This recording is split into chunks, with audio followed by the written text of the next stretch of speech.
세례 요한의 때까지 율법과 선지자들이 이 오실 메시아를 멀리서 보면서 기대하며 기다렸습니다. 이제 예수님께서 오셔서 천국이 왔다 선포하시면서 이제 이 땅에 이루어질 그 천국을 담대하게 선포하실 뿐만 아니라 그 천국이 지금 이 순간에도 확장되어 가고 있습니다. 그래서 천국 비유 가운데 이 천국의 확장에 대한 의미를 담은 비유가 있습니다. 겨자씨 비유 같은 경우는 겨자씨 한 알이 조그마하지만 그것이 땅에 심기어져서 나무가 되고 그 나무에 새들이 와서 깃들지 않느냐. 바로 하나님의 나라가 그렇다. 가루 서말 속에 이 누룩이 들어가서 그 가루를 다 부풀게 하지 않느냐. 아주 작은 거지만 그것이 모든 것을 다 변화하고 확장시킨다. 그런 의미의 말씀을 우리에게 해주셨습니다. 천국 복음을 깨닫고 그 진리를 내가 믿으면 우리는 천국 백성이 됩니다. 하나님 나라, 하나님의 자녀가 되는 거죠. 쉽게 말하면 예수님이 나의 죄를 다 용서하시고 십자가에 달려 돌아가셨다라는 것을 내가 믿으면 내가 하나님의 자녀로 하나님의 백성이 되는 겁니다. 내 하나님이 되셔서 그분이 나를 다스리는 나라가 바로 하나님 나라입니다. 전 세계 200여개가 넘는 나라들이 있죠. 그 나라는 잘 사는 나라도 있고 못 사는 나라도 있습니다. 같은 한반도지만 이 휴전선을 기점으로 북쪽에 사는 나라가 또 남쪽에 사는 나라보다 잘 못 살잖아요. 또 힘들잖아요. 자유도 억압받잖아요. 그러니까 다 나라마다 통치자가 다르고 형편이 다릅니다. 태어났는데 가난한 나라에 태어날 수도 있고 태어났는데 부강한 국가에 태어날 수도 있습니다. 이건 내가 선택한 게 아닙니다. 그냥 태어나 보니까 그 나라의 백성이 된 것입니다. 원래 우리는 죄악된 나라, 즉 사탄 마귀가 잡고 있는 그러한 이 세상의 권세 잡은 자의 나라에 속해 있었지만 이제 하나님께서 우리를 사랑하셔서 예수 그리스도를 보내주시고 그 예수 그리스도를 믿는 자들에게는 하나님의 나라에 속하게 되는 하나님의 자녀가 되는 그런 은혜를 베풀어 주신 거죠. 그래서 우리는 이제 사망 권세에 있던 나라에서 하나님의 나라 백성으로 옮겨간 자다. 그렇게 말씀하고 있습니다. 이게 바로 천국 백성의 능력, 하나님의 나라에 대한 권세를 우리가 누리고 있다는 거죠. 이 땅에 살지만 우리가 하나님의 나라를 경험하면서 살아가고 있는 겁니다. 그러니까 우리는 두 국가에 속해 있는 거죠. 한 국가는 이 땅에 있는 나라에 속해 있고 또 한 국가는 하나님을 왕으로 섬기는 하나님 나라에 속해 있는 겁니다. 그런데 하나님의 나라는 아직은 불완전합니다. 완성되지 않았습니다. 점점 완성의 과정으로 가고 있습니다. 그 끝이 어딘가 예수님이 다시 오실 그때에 이제 이 세상의 나라들은 다 멸망할 것이요 하나님의 나라가 천국이 완전하게 서게 됩니다. 사람들은 하나님이 없다. 또 하나님이 있는 것을 어떻게 아느냐 그렇게 말하지만 우리는 하나님을 사실 알 수는 없지만 하나님께서 하나님의 나라와 하나님의 존재를 알려주셨기 때문에 알 수 있다라고 믿습니다.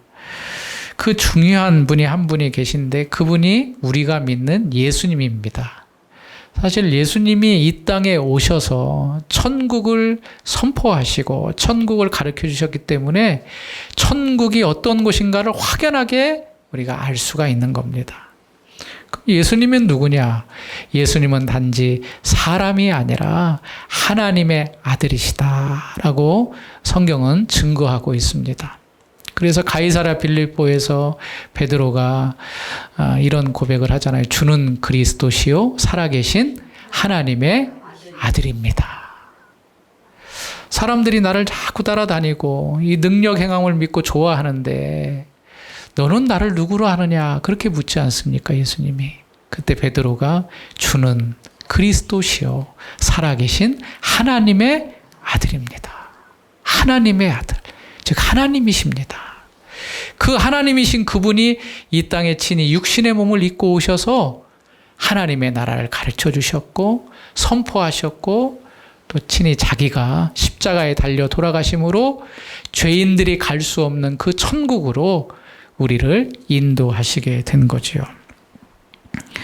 사람은 스스로 존재하는 존재가 아닙니다. 이 말은 쉽게 말하면 사람은 홀로 자립할 수가 없습니다. 사람은 항상 누군가를 의지해야 됩니다. 의지할 대상을 찾습니다. 여러분들도 큰 일과 적은 일과 어려운 일들을 다 겪어오셨을 것입니다. 문제가 없을 때에는 내가 의지할 대상을 찾지 않아도 사실은 살아갈 수 있습니다. 그런데요, 큰 일을 딱 겪어보십시오. 그럼 누굴 찾습니까? 나를 도와줄 누군가를 찾습니다. 가까운 사람을 찾기도 하고, 그 사람의 힘으로 안 되면 누굴 찾는 신을 찾습니다. 왜냐하면 사람으로서는 불가능한 일이기 때문에 신을 찾습니다. 특별히 중병에 걸리거나 고치지 못할 병에 걸리면 그때부터 이제 의사나 약 이런 것을 넘어서 전적인 어떤 초월적인 힘을 찾게 되는데 그때 이제 하나님을 알게 되고 하나님께 부르짖게 되는 거죠. 어거스틴도 아주 유명한 말을 했는데 어거스틴이 이런 말을 했습니다. 우리 영혼이 주님 안에서 안식할 때까지는 참 평안이 없다. 그렇게 말했습니다. 사람에게는 채울 수 없는 구멍 하나가 다 하나씩 있습니다. 채울 수 없는 구멍. 그것은 이 땅에 있는 어떤 것으로도 메꿀 수가 없습니다. 이 구멍은 어떻게 메꿔지느냐? 나를 만드신 하나님이 계실 때 그 구멍이 메꿔집니다. 이제 사람들은 이것을 인정하지 않으려고 그러죠. 왜냐하면 하나님의 존재도 부정하니까. 그런데 어려움을 만나고 의지할 대상을 찾으면 그 구멍을 막 메꾸려고 합니다. 의지할 대상을 찾는 거죠. 그런데 참 하나님이 아니고서는 그 구멍을 사실 메꿀 수가 있는 분이 아무도 없습니다. 그래서 어거스틴의 고백처럼 내 영혼이 주님 안에서 안식할 때까지, 주님이 그 구멍을 메꿔줄 때까지는 나에게 평안이 없다. 여러분도 이 고백에 동의하실 줄 믿습니다. 그렇습니다. 나를 위로하고 나에게 참 평안과 나에게 참 안식을 주는 분은 하나님밖에 없다는 거죠. 그래서 바울의 고백대로 우리가 무능하고 연약한 자일지라도 만족하고 기쁨 가운데 살아갈 수 있는 것은 내 안에 누가 계시기 때문에 하나님이 만족이 되시기 때문에 어떤 환경과 어려움도 이겨내며 어찌 보면 많은 것을 가진 사람이나 하나님이 없는 사람보다 더 기쁨과 감사함으로 살아갈 수가 있게 되는 거죠. 내게 능력 주시는 자 안에서 내가 모든 것을 할 수 있다. 이게 바로 우리의 믿음의 고백인 겁니다. 내게 능력 주시는 자가 누군가? 하나님입니다. 그 안에서 나는 모든 것을 다 감당할 수 있고 이겨낼 수 있고 넉넉히 살아갈 수가 있는 겁니다. 하나님이 없으면 아무것도 없는 것이고 내 형편이 어려워도 하나님만 붙잡고 계시면 나는 모든 것을 다 가지고 있는 자라는 이 분명한 사실을 이 아침에 우리 성도님들이 꼭 잊지 않으셨으면 좋겠습니다. 오늘 왜 이런 말을 길게 하는가? 안식에 대한 이야기가 오늘 본문에 나오기 때문이다. 안식. 우리가 이제 11장 마지막과 이제 오늘 12장을 보는데 11장에서 수고하고 무거운 짐자들아 다 내게로 오라. 내가 너희를 쉬게 하겠다. 그렇게 예수님 말씀하셨죠. 이 쉰다는 것이 안식을 말합니다.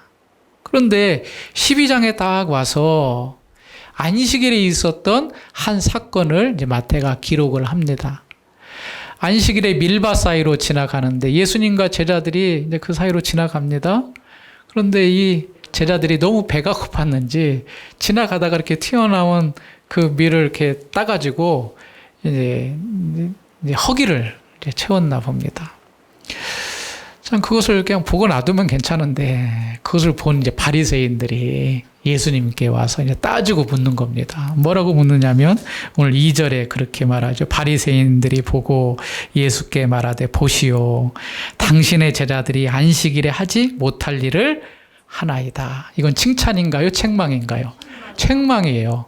아니 안식일에 어떻게 남의 밀밭 그 이삭을 따가지고 당신의 제자들이 먹습니까?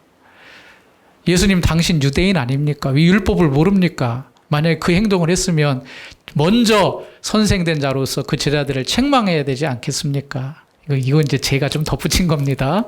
그런데 왜 아무 말도 안 씁니까? 가만히 바리새인들이 보다가 참다가 못해서 왜 책망하지 않고 안식일에 하지 못할 일들을 하게 그렇게 내버려 둡니까? 이렇게 말씀을 하는 겁니다. 여러분, 안식과 안식일 참 중요한 내용이죠. 어떻게 오늘도 보면 우리가 주일이라고 말하지만 이제 구약의 표현대로 하면 이제 토요일이 안식일이거든요. 토요일. 이제 우리 주변에도 이제 안식교라는 교단이 있습니다. 안식교. 그 안식교는 안식일을 지금도 지킵니다. 주일을 지키는 것이 아니라 안식일, 토요일 날 예배드립니다. 그러면서 그들의 주장대로 하면 안식일을 지금도 지켜야 된다. 그렇게 이제 말하면서 본인들은 토요일 날 예배를 드리죠. 여러분, 안식이라는 것은 쉽게 말하면 쉬는 겁니다. 모든 일을 그치고 편안하게 쉬는 것, 안식. 여러분들, 우리가 일주일에 하루는 사람들이 다 쉬잖아요. 어떤 날 쉬냐면 일요일 날 쉬잖아요. 일요일 날. 일요일 날이 공식적으로 휴무인 날인 겁니다. 그래서 공휴일이라고 말합니다. 그런데 우리가 그 날이 주일 날이니까 주일은 하나님께 예배하기 위해 믿는 자가 모이는 날이니까 모여서 우리가 예배하는 거죠. 이 안식의 시작은 성경의 기록대로 하면 언제부터 시작이 되었다고 말하죠? 하나님께서 천지를 창조하시고 제7일째 되는 날 안식하셨다. 그래서 이 안식일의 시작은 하나님의 천지 창조와 더불어 이제 성경은 말하고 있습니다. 6일 동안 하나님께서 온 우주 만물을 지으신 이후에 7일째 되는 날 안식했다. 그렇게 말했습니다. 그러니까 안식이라는 것은 일과 연관이 되는 겁니다. 그러니까 일한 사람이 쉬는 게 안식인 거죠. 날마다 쉬면 안식일이 의미가 있겠습니까? 없겠습니까? 없어요. 매일마다 안식인데 안식일이 별 의미가 없겠지요. 그런데 하나님께서 6일 동안 일하시고 7일째 되는 날 그 모든 일을 마치시고 쉬셨다. 그래서 안식의 의미가 있는 겁니다. 그런데요, 하나님께서 창세기 2장에 보니까 이렇게 말씀을 하고 계셔요. 창세기 2장 3절에 하나님이 그 일곱째 날을 복되게 하사 거룩하게 하셨으니 이는 하나님이 그 창조하시며 만드시던 모든 일을 마치시고 그 날에 안식하셨음이니라. 그렇게 말씀을 하고 있습니다. 하나님 6일째 되는 날까지 열심히 일하시고 쉬셔서 안식했다. 그걸로 끝나는 것이 아니라 그 안식하는 날을 복되고 거룩하게 하셨다. 이렇게 또 말씀합니다. 그러니까 하나님이 그냥 쉬셨다. 그런 의미가 아니라 이 날을 하나님께서 일을 다 마치시고 쉬셨는데 거룩하고 복되게 하셨다는 것은 하나님의 성품과 연관되는 날이 바로 이 안식하는 날이다라는 것을 우리가 알 수가 있는 거죠.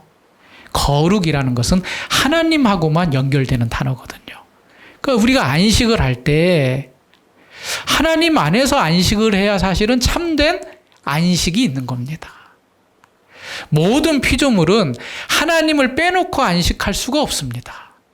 피조물은 그 자신을 만드신 그 창조주를 나아갈 때만 참된 안식이 있다는 사실을 이미 창세기 2장 3절을 통하여서 알 수가 있는 겁니다. 이제 오늘 본문에 보면 바리새인들은 이 안식을 그런데 그렇게 이해하고 있지 않은 것 같아요. 안식은 무조건 쉬는 날, 좀 더 나아가서 일하면 안 되는 날로 고정관념이 딱 박혀 있었어요. 사실 그럴 만도 한 것이 구약 성경에 보면 이 안식일에 일하지 말라고 분명하게 말씀하고 있기 때문이에요. 출애굽기 35장 2절 말씀에 일곱째 날은 너희를 위한 거룩한 날이니, 그렇죠, 거룩한 날이라고 표현하죠. 누구든지 이 날에 일하는 자는 죽일지니라. 안식일에 일하면 된다고 안 된다고요? 안 돼요. 일을 하다가 발각되면 어떻게 돼요? 죽여야 된대요. 안식일에는 너희 모든 처소에서 불도 피우지 말라. 지금은 집에 가스레인지가 쉬우니까 밥을 해 먹으려면 어떻게 해야 돼? 물을 끓이거나 그럴 때는 불을 피워야 되잖아요. 이거는 사실은 그날의 양식을 위하여서 하는 건데 그것도 하지 말아라. 왜냐하면 그게 일이기 때문에. 실제적으로 출애굽한 이스라엘 백성 가운데 한 사람이 안식일에 나무를 주우러 나갔어요. 광야에서 나무를. 그 나무를 줍는다는 것은 불을 피우기 위해서 나무를 주운 거죠. 그게 이렇게 발각이 된 거예요. 모세와 아론 앞에 데리고 와서 이거 어떻게 해야 됩니까? 하나님이 일하지 말라 그랬는데 이 사람이 자기의 목적을 가지고 일을 했으니 죽어야 된다 해서 돌로 쳐서 죽임을 당했어요. 그게 바로 민수기 15장에 보시면 그 내용이 나와 있어요. 그러니까 그 이후의 세대들도 이 율법을 잘 따라야 되기 때문에 안식일에 절대 일하면 안 돼. 안식일에는 회당에 모여서 하나님께 예배하고 그래야지 일하면 안 된다라는 그런 생각이 그 후세들에게, 예수님이 살아가고 있는 유대인들에게도 계속 교육이 됐던 거죠. 그런데 이제 문제는 어디까지가 일이고 어디까지가 일이 아닌가가 이제 명확하지 않은 거예요. 어디까지는 일, 어디까지는 그냥 일상생활, 이 명확하지 않은, 그것 때문에 랍비들이 연구를 하기 시작했어요. 야, 이게 주일날, 아니 안식일날 일하면 안 되는데 우리가 가이드라인을 정해줘야겠다.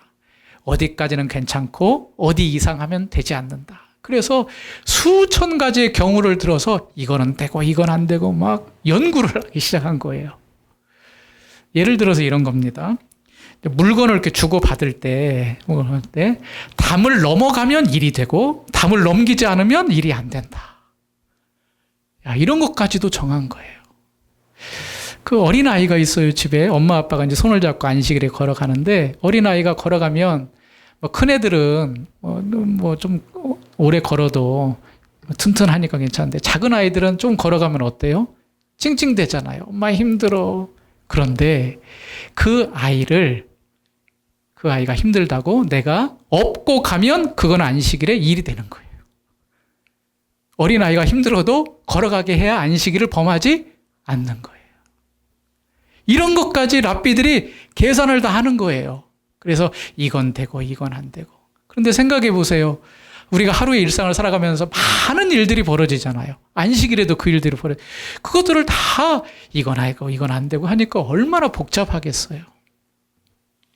그런데 문제는 이제 안식일에 일을 해서는 안 된다는 기본적인 전제, 율법의 말씀은 변함이 없는 거죠. 거기에 대해서 이제 유대인들과 바리새인들은 굉장히 중압감과 함께 안식일은 철저하게 일하지 않는 날로 이제 생각과 가르침을 받고 있었던 거죠. 그래서 안식일은 일하지 않는다. 여러분 아마 그 이제 가게나 식당들 가면 이런 그 문구 봤을 거예요. 주일은 쉽니다. 그런 거 많이 보셨죠? 그럼 우리는 딱 생각할 때 이분은 교회 다니는 분이구나. 주일은 쉽니다.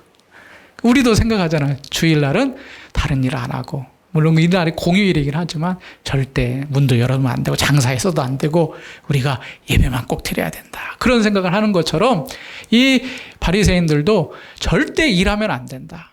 일하면 죽는다. 그런 생각을 가졌는데 이 예수님의 제자가 뭘 한 거예요? 이삭을 따가지고 먹은 거예요.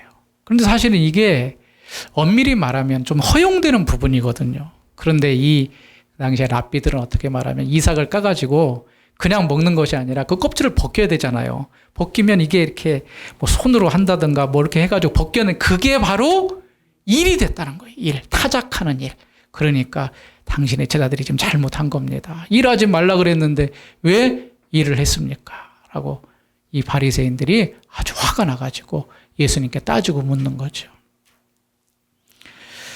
근데 예수님은 그들의 이러한 격앙된 표현에 대해서 그렇지 않다라고 말을 하면서 안식의 참된 의미를 설명해 주기 시작합니다. 두 가지를 듭니다. 첫 번째로는 3절 말씀을 듣는데 같이 한번 읽어보겠습니다. 시작. 예수께서 이르시되 자기와 다윗이 자기와 그 함께한 자들이 시장할 때 한 일을 잊지 못해. 이게 이제 구약의 말씀이거든요. 구약 사무엘상 21장에 이 사건이 기록된 너 그거 잊지 못하였느냐. 근데 그 내용이 뭐냐면 이제 여러분 그 구약 다윗의 이야기를 조금 아시는 분들은 기억하시겠지만 다윗이 처음에 이제 하나님께서 그 다윗을 기름 부어 세웠을 때 그 먼저 있었던 왕이 있었죠. 사울 왕. 사울 왕이 그 이야기를 듣고 다윗을 어떻게 합니까? 죽이려고 해요. 아니, 내가 왕인데 하면서 막 이제 불안하면서 막 골리앗도 무리치니까 다윗의 인기도 올라가고 하니까 왕으로서 위치가 불안해서 막 다윗 저거 죽여야겠다 하고 다윗을 쫓아다녀요. 그때의 일이에요. 그때에 이제 노브이라는 곳이 조그마한 마을이 있었는데 그곳에 제사장 아히멜렉이 있었어요. 그런데 이제 거기까지 이제 다윗이 피신을 간 겁니다. 피해 다닌 거예요. 그런데 여러분 피해 다니면 자기 신분을 숨겨야 되고 몰래 다녀야 되잖아요. 그러니까 배고파도 뭐 이렇게 떳떳이 자기 드러내놓고 음식을 먹을 수도 없으니까 많이 굶주렸던 모양이에요. 그래서 이제 제사장에게 찾아가서 지금 제가 좀 사울에게 피해 다니고 있는데 먹을 것 좀 줬으면 좋겠습니다. 라고 이 얘기를 하니까 이 아히멜렉이 이제 성전이 그때는 이제 성전이 아니죠. 이제 성막에 이제 기구가 있는데 그 중에 진설병이 있어요. 이제 여러분들이 구약 읽어보시면 이제 성소와 지성소로 나뉘고 이제 성소에는 금초대도 있고 진설 떡상도 있고 그 떡상 위에 얹어진 떡이 있어요. 그 떡이 일주일마다 새로 갈아줘야 돼요. 안식일 날. 그래서 안식일 날 바로 뜨거운 떡을 이제 두 줄로 6개씩 12개. 이건 12지파를 상징하는 12개의 떡을 딱 올려놓고 일주일 동안 지나면 또 다음 안식일에 그걸 뺐다가 뜨거운 떡으로 교체를 계속 하는 거예요. 그때 물려낸 떡, 즉 안식일 일주일이 지나고 이제 새로운 떡을 하면서 있었던 떡이 있습니다. 그렇게 이제 이야기를 하는 거예요. 그런데요, 이 율법상으로 말하면 이 떡은 제사장들에게만 허락된 떡이에요. 그러니까 제사장 외에 다른 사람이 먹으면 돼요, 안 돼요? 안 돼요. 그 떡이 있습니다. 그런데 그 떡을 아히멜렉이 누구에게 줬냐면 다윗과 그 다윗을 따르는 소년들에게 준 거예요. 왜? 배고프다 그러니까. 그럼 지금 율법의 말씀을 어긴 거예요, 안 어긴 거예요? 어기죠. 그런데 너 그거 읽어보지 못했느냐라고 말하는 거는 아니 그게 죄가 되느냐. 그렇게 이제 예수님이 어쩌면 변명을 하시는 거죠. 또 한 가지 말씀을 더 하십니다. 그게 바로 이제 5절 말씀이에요. 5절도 한번 읽겠습니다. 또 안식일에 제사장들이 성전 안에서 안식을 범하여도 죄가 없음을 너희가 율법에서 읽지 못하였느냐.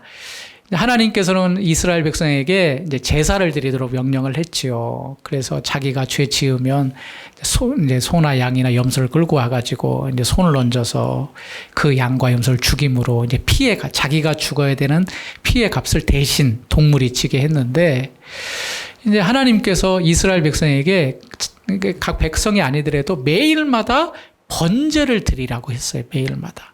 이걸 매일 드리는 번제라 그래서 상번제라고 말을 해요. 그래서 1년에 1년 된 흠없는 순양 2마리를 매일마다 제사장들이 제사를 하나님 앞에 드려야 됐어요.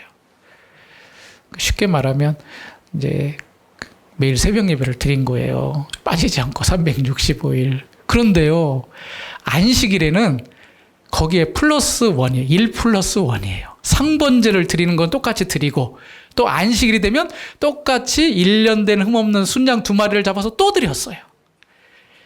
그러니까 제사장은 안식일이 어떤 날일까요? 평일에는 한 번만 드려도 되는데 안식일에는 몇 번 드려야 돼요? 2번 드려야 되니까 안식일이 힘든 날이죠. 안식일이 일하는 날이에요, 제사장은. 그런데 여기 봐라. 5절 말씀에 그랬죠. 제사장들이 성전 안에서 안식을 범하여도 죄가 없음을 너희가 율법에서 읽지 못하였느냐. 제사장은 안식일에 곱빼기 일을 하는 거예요. 형의 제사를 한 번 더 드리니까. 그런데도 일했다고, 안식일을 범했다고 하나님이 그러시더냐? 그렇지 않았다는 거죠. 그러면 예수님이 말한 이 두 가지 사건이 안식과 어떤 의미가 있는가를 우리가 이제 알아야겠죠. 아히멜렉이 진설병, 그 떡상에서 물려낸 떡을 먹음으로 다윗과 그 일행들이 배가 불렀잖아요. 그러면 그 떡은 무엇을 말하는 것일까를 한번 생각해 보시면 됩니다.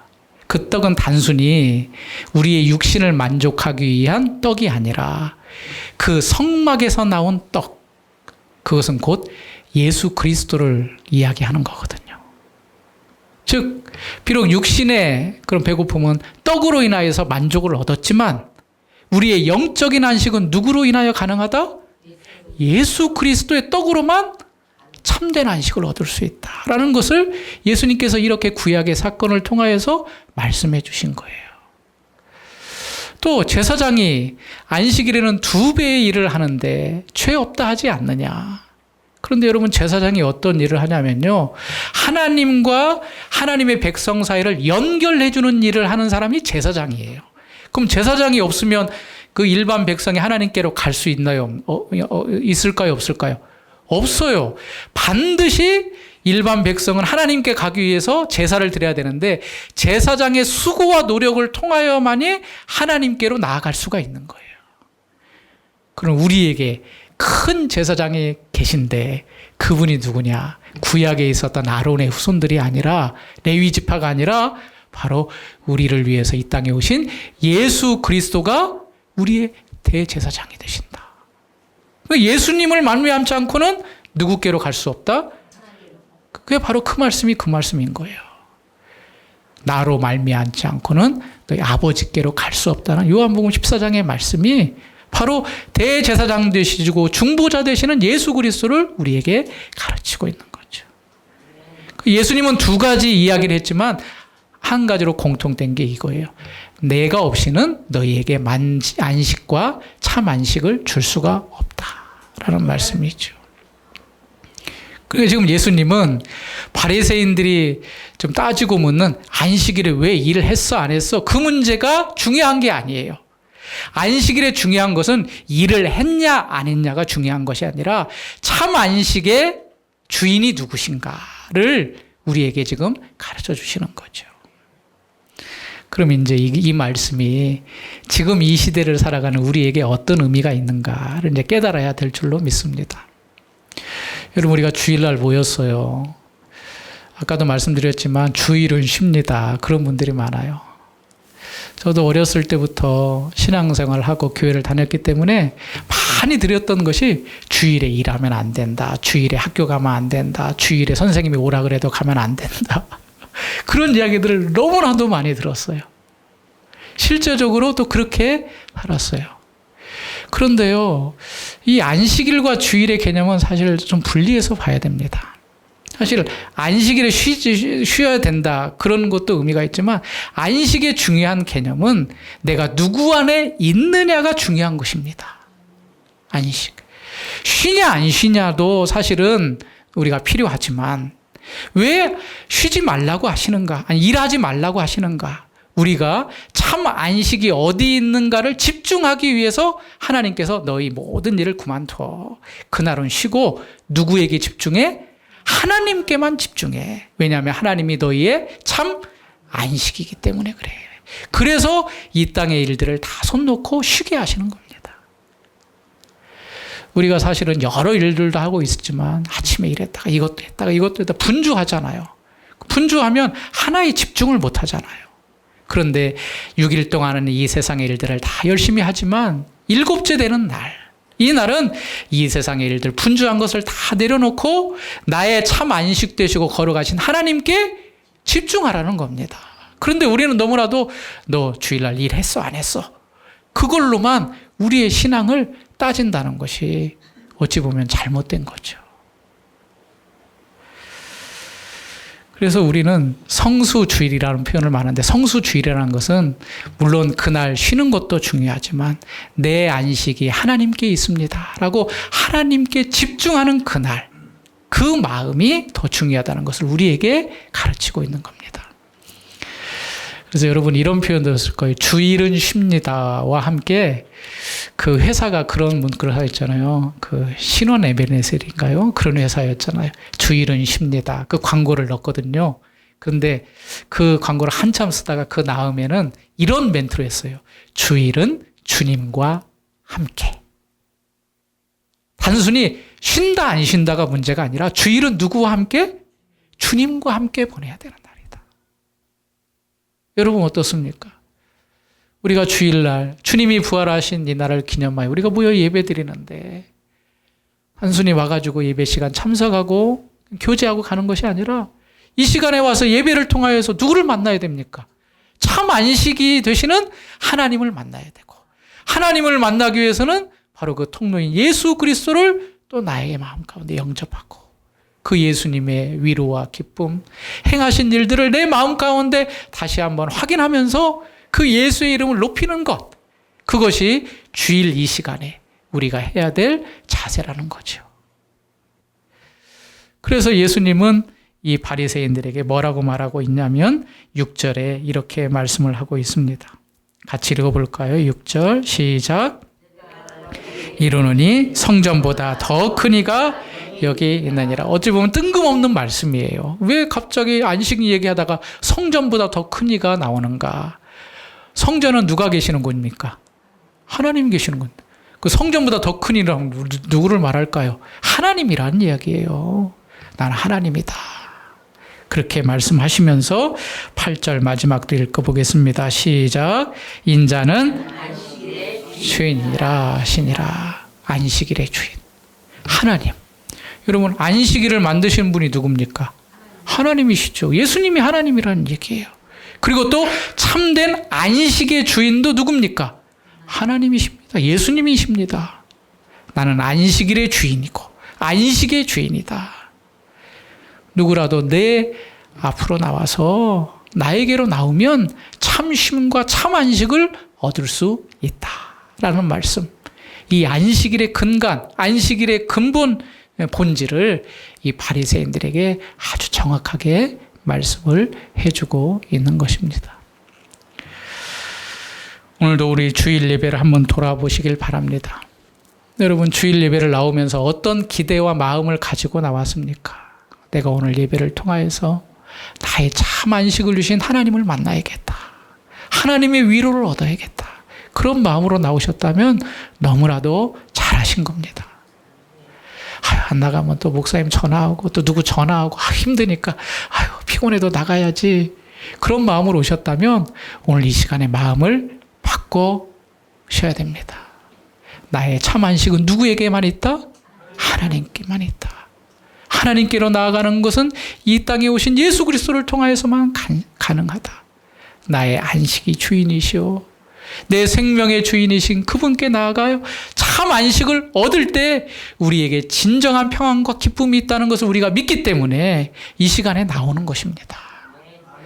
주일날 예배 나올 때 이런 기대와 소망을 가지고 예배에 참여하는 귀한 성도님들 되시길 바랍니다. 이 세상이 힘들고 어려워도 주일날만 가면 힘이 나는 이유가 바로 여기에 있습니다. 여기에서 힘을 얻고 또 한 주간을 살아가게 되는 겁니다. 세상에는 안식이 없거든요. 나를 힘들게 하고 나를 죽이려 하고 나를 짓밟고 올라가려는 그러한 경쟁과 싸움만 있지 우리의 안식이 없거든요. 그런데 참 안식자 되시는 예수님은 이 시간을 통하여 우리를 위로해 주시고 또 우리를 다독여 주시고 또 나에게 오라 쉼을 주시고 이런 은혜가 매 주일마다 우리 교회 가운데 넘쳐나는 귀한 성도님들이 다 되시길 바랍니다. 아멘. 기도하겠습니다. 하나님 아버지, 주일이 이 시간이 우리에게 기대와 소망이 되는 시간이 되길 원합니다. 이 시간을 통하여 세상에서 누리거나 맛보지 못하는 참 안식을 누리길 원합니다.